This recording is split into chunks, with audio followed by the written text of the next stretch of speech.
समाज ने जल्लोश नहीं किया, जश्न नहीं मनाया। तो हिंदुत्ववादी संगठन ने जो जल्लोश किया, जो जश्न मनाया, तो गांधी जी के देश में ये क्या हो रहा है? क्या सरकार का आशीर्वाद है हिंदुत्ववादी संगठनों को जल्लोश करने का?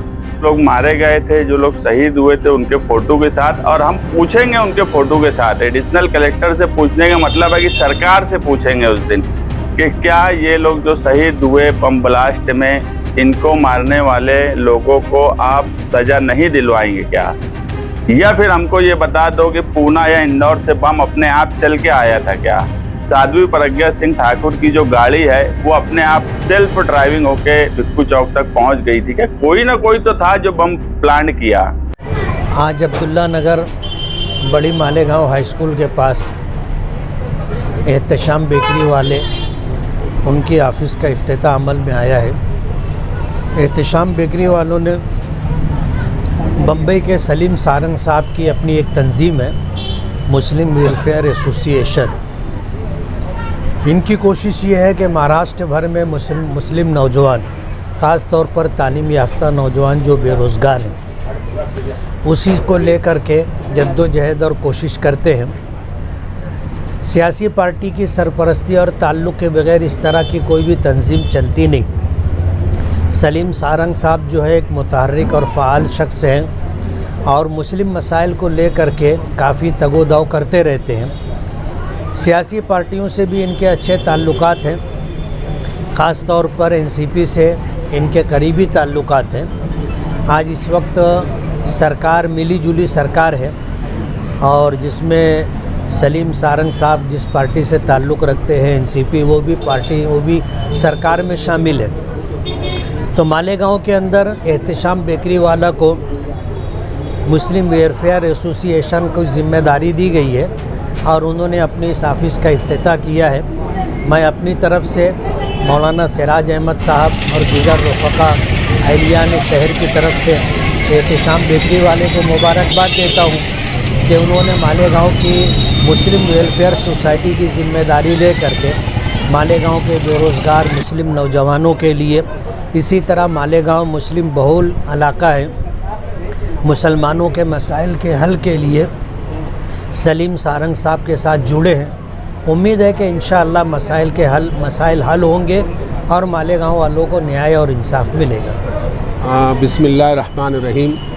सबसे पहले मैं अल्लाह पाक का शुक्र अदा करता हूँ और मुस्लिम वेलफेयर एसोसिएशन ऑफिस डालने की वजह यह है कि शहर के अंदर बहुत ज़्यादा बेरोज़गार लोग हैं। उसके बाद शहरियान को जो माइनॉरिटी के जो लोग हैं, मुस्लिम माइनॉरिटी के लोग, उनको जो है बहुत सारी स्कॉलरशिप की जो दिक्कतें आती हैं, बहुत सारी जो गवर्नमेंट की स्कीम रहती है, या उसके अलावा बहुत सारे ऐसे मसाइल जो हल नहीं कर पाते, तो उस तरीके से हमने ये ऑफ़िस का इफ्तिताह किया, जिसके प्रेसिडेंट जो है सलीम सारंग साहब है, जो राष्ट्रवादी जो है एनसीपी अपना अजीत दादा पवार वहाँ के नायब सदर है, और वो मुस्लिम एसोसिएशन के ज़रिए शहर में बहुत मतलब बॉम्बे में और महाराष्ट्र में बहुत अच्छा काम कर रहे हैं। तो वो सारी चीज़ को देखते हुए उन्होंने जो है मुझे मालेगांव शहर की प्रेसिडेंटशिप दी, और हमने ये सोचा कि मालेगांव शहर के अंदर जो बेरोज़गार नौजवान हैं और जो ऐसे लोग हैं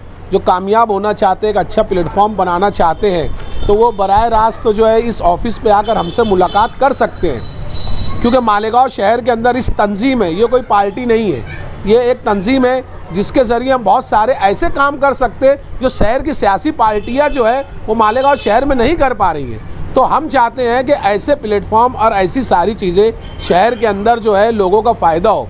तो मैं जो, और ये ऑल पार्टी की इस तंजीम को हिमायत है, तो कोई भी पार्टी के जो मुखलिस लोग हैं, अच्छे लोग हैं, वो हमारे साथ रब्ता कर सकते हैं और इसको एक बॉडी का हम ढांचा देंगे मालेगांव शहर का कि किस तरीके से हमको काम करना है। तो जो ख्वाहिशमंद नौजवान है, पढ़े लिखे एजुकेटेड है, जो इस चीज़ों से जुड़ना चाहते हैं, दीनदार है, अच्छे लोग हैं, तो इस तंजीम से वो जुड़ सकते हैं। ये तंजीम ऑल पार्टी के लिए है, जो वो कहीं भी रहे, हमको उससे कोई इख्तिलाफात नहीं है, लेकिन वो इस तंजीम से जुड़ सकते हैं और जुड़ना भी ज़रूरी है।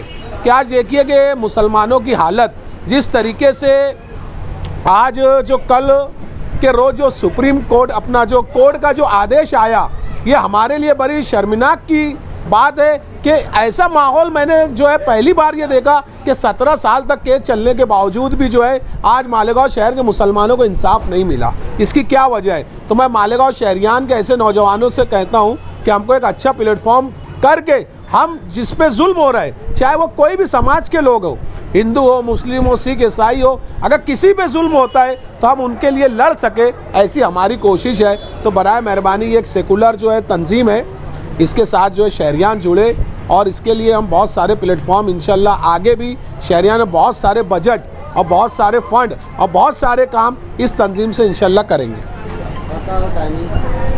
ये जो ऑफिस जो है 11 बजे जो है इस ऑफिस का टाइम है और ये शाम के 7 बजे तक ये ऑफिस खुली रहेगी, क्योंकि एक्चुअली मेरी बेकरी वाला राब्ता ऑफिस भी है, वहाँ भी बहुत सारे कोर्सेज और बहुत सारी क्लासेज चलती है। तो हमने यही कोशिश की कि शहर के अंदर कितना शहर को फ़ायदा और कितना काम कर सकते। मैंने अब किसी भी पार्टी को बुरा भला ये सब बोलना बंद कर दिया, क्योंकि इंसान जब काम करता है खुद उनके ऊपर जो एक जोरदार चमाचा है, इसलिए मुझे किसी की बुराई नहीं करना है, मैं सिर्फ काम करने को पसंद करता हूँ। और आज जो रोड का इफ्तिताह था, अल्हम्दुलिल्लाह आज 2 रोड के इफ्तिताह भी थे, लेकिन कमिश्नर साहब को इमरजेंसी कहीं जाना पड़ा कुछ अजर, उन्हें मुझे रिक्वेस्ट की कि आप वो जो है शहर के कोई बुज़ुर्गों को लेकर या कारपोरेशन के और लोगों को भेज के इफ्तिताह करवा देता हूँ। तो मैंने कहा कि नहीं, आप जब भी आएंगे इफ्तिताह आपके हाथों ही होगा और शहरियान भी ये देखेगा। वो तो बोल रहे इफ्तिताह कर लो, लेकिन नहीं, हमने ये चाहा कि शहर के कमिश्नर के साथ इफ्तिताह हो। वो किसी वजह से गए, मैं उनका शुक्रगुजार हूँ। अगर वो शहर के मुफाद के लिए कहे गए और रोड का इफ्तिताह नहीं हुआ तो ये कोई बात नहीं है, लेकिन वो जैसे ही आएंगे उन्होंने वादा किया कि मैं मालेगांव शहर में आते ही साथ ये 2 रोड के इफ्तिताह करूँगा। कल भिक्खू चौक बम ब्लास्ट का 2008 का निकाल मोकोका कोर्ट ने दिया और साध्वी प्रज्ञा सिंह ठाकुर, कर्नल पुरोहित और उनके साथियों को निर्दोष मुक्त किया। न्यायालय का निर्णय है, उसका रिस्पेक्ट, उसका आदर हमारे पास है। मुंबई ट्रेन ब्लास्ट कभी निकाल 8 दिन पहले आया, वो मुस्लिम आरोपी थे, उनको भी निर्दोष मुक्त किया गया हाई कोर्ट ने। लेकिन उस समय देश में किसी भी मुस्लिम संगठन या मुस्लिम समाज ने जल्लोश नहीं किया, जश्न नहीं मनाया। लेकिन कल का जो निर्णय आया, साध्वी प्रज्ञा सिंह ठाकुर और कर्नल पुरोहित निर्दोष मुक्त किया गया, तो हिंदुत्ववादी संगठन ने जो जल्लोश किया, जो जश्न मनाया, तो गांधी जी के देश में ये क्या हो रहा है? ये गांधी के देश में क्या हो रहा है? क्या सरकार का आशीर्वाद है हिंदुत्ववादी संगठनों को जल्लोश करने का? ये सवाल, ये प्रश्न मैं सरकार से पूछ रहा हूं। मेरा मानना है कि देशद्रोही का गुनाह अगर किसी भी व्यक्ति पे दाखिल होता है तो वो कोई भी समाज का हो, कोई भी धर्म का हो, हम उसको धर्म के आधार पर नहीं देखते। गुनहगार गुनहगार होता है, लेकिन इस देश के अंदर ऐसा हो रहा है, सरकार का क्या आशीर्वाद है? यही हमारा प्रश्न है। आगे अदालत का दरवाजा खटखटाएंगे, तो आप क्या इसके बारे में, या माइनॉरिटी डिफेंस कमेटी कुछ? कल मेरा स्टेटमेंट था, मुंबई ट्रेन ब्लास्ट का आरोपियों को निर्दोष छोड़ा गया। सरकार सेकंड दिन, दूसरे दिन सुप्रीम कोर्ट के अंदर अपील की, स्टे हुआ। सरकार से हमारी डिमांड है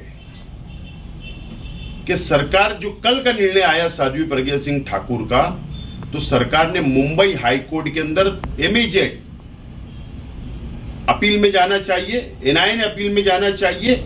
ये डिमांड मालेगांव शहर वासियों की है, और उसके बाद समझेगा कि ये संविधान एक चलेगा कि 2 संविधान चलेंगे इस देश के अंदर। ये तो कुछ दिनों में समझ में आएगा सरकार की भूमिका, सरकार की नीयत क्या है। 31 जुलाई को एनआईए ने जो फैसला किया वो सिर्फ एक फैसला था, इंसाफ नहीं था। उसके बाद नेशनल लेवल पर, लोकल लेवल पर लोगों की अपनी अलग अलग राय जरूर रही। उस बीच मालेगांव शहर में मौसम पुल पर और गांधी जी के मुजस्समे के सामने जिस तरह से शिवसेना और कुछ भगवा तंजीमों ने जुलूस निकाला और जश्न मनाने का काम करा, उससे पूरे मुल्क में एक मैसेज गया कि इतना गंभीर और संगीन मामला बम ब्लास्ट का, उस पर जिस तरह से हम ये मानते हैं कि नंगा नाच किया गया कल मौसम पुल पर और उनको रोका नहीं गया, कि बम ब्लास्ट जैसे संगीन मामले में मालेगांव शहर में ही, क्योंकि वो लोग भी मालेगांव में ही रहने वाले लोग हैं, उस शहर में जो लोग मारे गए थे, एक बच्ची थी, उसमें 6 लोग मारे गए थे, 100 से ज़्यादा लोग जख्मी हुए थे। कई पुलिस ऑफिसर बम ब्लास्ट के बाद वो भी जख्मी हुए थे। कहीं ना कहीं हम मानते हैं कि उनको सदमा लगा और इस तरह से कोई काम कभी इस मुल्क में नहीं हुआ। आप देखेंगे ट्रेन बम ब्लास्ट में जो आरोपी छोड़े गए, कोर्ट ने जिनको छोड़ा, वो तो जजमेंट आया और ये माना गया कि उनको फंसाया गया है। उसके बाद भी मुल्क में कहीं मुसलमानों ने कोई जश्न नहीं मनाया और सरकार ने फौरन हाई कोर्ट के फैसले के खिलाफ दिल्ली सुप्रीम कोर्ट में अपील दाखिल कर दी। और हम कल बॉम्बे हाई कोर्ट में थे, एनआईए कोर्ट के पास भी हम गए। हमको लगता था कि एनआईए कोर्ट के बिल्कुल बाजू में बॉम्बे हाई कोर्ट है, अगर महाराष्ट्र सरकार चाहती तो फौरन अपील दाखिल करती। मगर जिस तरह से सीएम का बयान, बीजेपी के बड़े लीडरों का बयान आया, तो ऐसा लगता है कि ये अपील में जाना नहीं चाहते। इसीलिए हमने ये तय किया कि जो मौसम पुल पे नंगा नाच हुआ है उसके खिलाफ और इनके अपील की जाए। तो माइनॉरिटी डिफेंस कमेटी और निधर्मी संगठन मालेगांव जो निहाल साहब ने बनाए थे, आज भी जो लोग मारे गए हैं वो निधर्मी संगठन से जुड़े हुए लोग हैं। तो हम उनको पीर को 12 बजे एडिशनल कलेक्टर ऑफिस में मरे हुए जो लोग थे, जो शहीद हुए थे, उनके फोटो के साथ हम उनसे सवाल करेंगे सरकार से, अगर पीर तक हाईकोर्ट में अपील दाखिल नहीं हुई, कि क्या बम अपने आप भिक्खू चौक आया था, पूना से आया था कि इंदौर से आया था, खुद चल के गाड़ी आई थी क्या? अभी तक जजमेंट एनआईए का नहीं आया, मगर ये बात मानी गई कोर्ट ने कि बम ब्लास्ट हुआ था, भिक्खू चौक में हुआ था, इतने लोग मारे गए, उनको हर्जाने के तौर पे कुछ पैसा देने की भी बात बोली गई। सिर्फ सबूत नहीं होने की बुनियाद पर सजा नहीं सुनाई गई, बेनिफिट ऑफ डाउट दिया गया। ये नहीं बोला गया कि इनको फंसाया गया है। सिर्फ एजेंसियां जो है, और हमको पहले दिन से, जब से एनआईए के पास ये चौकसी आई 2016 में, जिस तरह से मालूमात मिल रही थी कि एनआईए खुद दबाव बना रही है गवाहों पर कि साध्वी प्रज्ञा सिंह, कर्नल पुरोहित, इन जैसे लोगों पर के खिलाफ गवाही ना दी जाए। जब एजेंसी जो चौकसी करके न्यायालय में अपनी बात रखती है, जब उनके ही ताल्लुक से ये बातें आने लगी कि वो दबाव बना रहे हैं, तो इंसाफ मिलने वाला नहीं था। मगर उसके बाद भी हम एक उम्मीद से थे कि जिस तरह से साध्वी प्रज्ञा सिंह ठाकुर की गाड़ी मिली, उस वक्त जो चेसी नंबर बोला जाता था, एटीएस के चीफ हेमंत करकरे साहब ने स्पेशल इन्वेस्टिगेशन करके वो चेसी नंबर निकाला था और एटीएस की चार्जशीट में वो चेसी नंबर है। उसके बाद कर्नल पुरोहित और साध्वी प्रज्ञा सिंह, इनकी कॉल रिकॉर्डिंग भी निकाली गई। नासिक में इनकी जो मीटिंग हुई उस पर भी चार्जशीट में हेमंत करकरे साहब ने लिखे, मगर उस वक्त हेमंत करकरे साहब 2008 में वो शहीद कर दिए गए पाकिस्तानी हमले में, और उसके बाद से पूरी तफ्तीश दूसरे रुख पर चली गई। हम उस वक्त भी देख रहे थे, क्योंकि मुसलसल निधर्मी संगठन की तरफ से हम तहरीक चला रहे थे। हमें ये भी पता है कि ये कड़ी बहुत दूर जाकर मिल रही थी, कुछ ऐसे लीडरों से जो आज बड़े बड़े ओहदे पर हैं, उनसे भी ये कड़ी मिल रही थी। मगर पूरी इंक्वायरी को इस तरीके से कोर्ट में पेश किया गया कि सबूत नहीं मिले। ऐसे संगीन मामले में अगर एजेंसियां इस तरह से काम करेंगी और एजेंसी में बैठे हुए लोग, अगर मुंबई ट्रेन बम ब्लास्ट हुआ और वो लोग निर्दोष थे तो फिर दोषी कौन था? मालेगांव ब्लास्ट में अगर ये लोग सबूत नहीं होने की वजह से छूट गए तो फिर दोषी कौन है? अगर ऐसे संगीन मामले में भी सरकार में बैठी हुई एजेंसियां सही इंक्वायरी नहीं करेंगी तो क्या सरकार इनको लाखों करोड़ों इन एजेंसियों पे सिर्फ इनको बैठकर खिलाने के लिए दे रही है क्या? इनके ऊपर कार्रवाई होना चाहिए, ये एजेंसियों के ऊपर, कि 17-17 साल तक इंक्वायरी करने के बाद भी अगर ये लोगों को सबूत नहीं मिलता तो इतने बड़े बड़े officer, IAS officer, IPS officer in एजेंसियों में जो बैठते हैं, इनका मुल्क की को लेकर या मुल्क की सलामती को लेकर इनके अंदर क्या जज्बा बाकी बचा है? अगर इसी तरह से फैसले होने लगे तो ये आगे चल के मुल्क की सलामती के लिए अच्छी बात नहीं है। लोगों की हिम्मत खुलेंगी कि 15, 17, 18, 20 साल के चलने के बाद कोई इल्ज़ाम हिंदुस्तान की एजेंसियां साबित नहीं कर पाती। इसलिए अगर एजेंसियां साबित नहीं कर रही है तो सरकार उन पर कार्रवाई करे और फौरन इसकी अपील हाईकोर्ट में दाखिल करें। हमें आज भी उम्मीद है कि उस वक्त जो हिंदुस्तान को एक भगवा दहशतगर्द इस मुल्क में हैं और जो नासिक में मीटिंग हुई थी, वो मीटिंग ही हिंदू राष्ट्र के नाम पे थी। ये पूरा मामला कहीं ना कहीं धर्म से जोड़कर ही किया गया। हम ये बात मानते हैं कि किसी धर्म में, वो हिंदू हो, मुसलमान हो या कोई भी हो, धर्म ये नहीं सिखाता, मगर वो हिंदू का मजहब हो कि मुसलमान का मजहब हो, धर्म का सहारा जरूर लिया जाता है। कुछ ऐसे लोग हैं जो धर्म के सहारा लेकर इस तरह की आतंकवाद करते हैं और ऐसे लोगों को सजा मिलना चाहिए। यहीं हम चुप नहीं बैठेंगे। अगर सरकार ने अपील नहीं की तो माइनॉरिटी डिफेंस कमेटी पीर के दिन एडिशनल कलेक्टर ऑफिस में जाने के बाद आगे कानूनी तौर पर क्या करना चाहिए उस दिन फैसला करेंगे।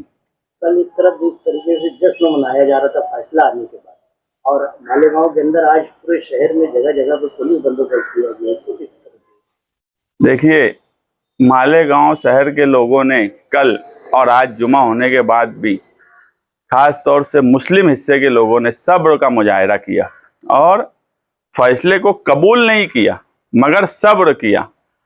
और ऐसे वक्त में पुलिस डिपार्टमेंट का काम था कि उनके जख्म पर जो नमक कल छिड़का गया मौसम पुल पर, उनके ऊपर कार्रवाई करना चाहिए थी कि बम ब्लास्ट जैसे संगीन मामले में अगर आप जश्न मना रहे हो, हाँ, अगर ये होता कि ये नहीं है और कोई है तो भी हम समझ लेते थे कि यार चलो ये नहीं थे, दूसरे लोग हैं।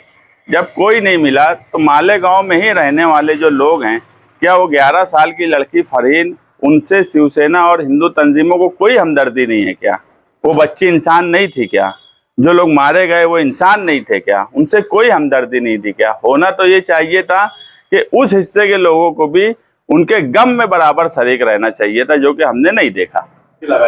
मुझे अभी उस मामले में कुछ मालूम नहीं है। पीर फिरोज का माइनॉरिटी डिफेंस कमेटी वहाँ धरना करेगी कि सिर्फ निवेदन देंगे? हम निवेदन देंगे, जो लोग मारे गए थे, जो लोग शहीद हुए थे, उनके फोटो के साथ, और हम पूछेंगे उनके फोटो के साथ। एडिशनल कलेक्टर से पूछने का मतलब है कि सरकार से पूछेंगे उस दिन कि क्या ये लोग जो शहीद हुए बम ब्लास्ट में, इनको मारने वाले लोगों को आप सजा नहीं दिलवाएंगे क्या?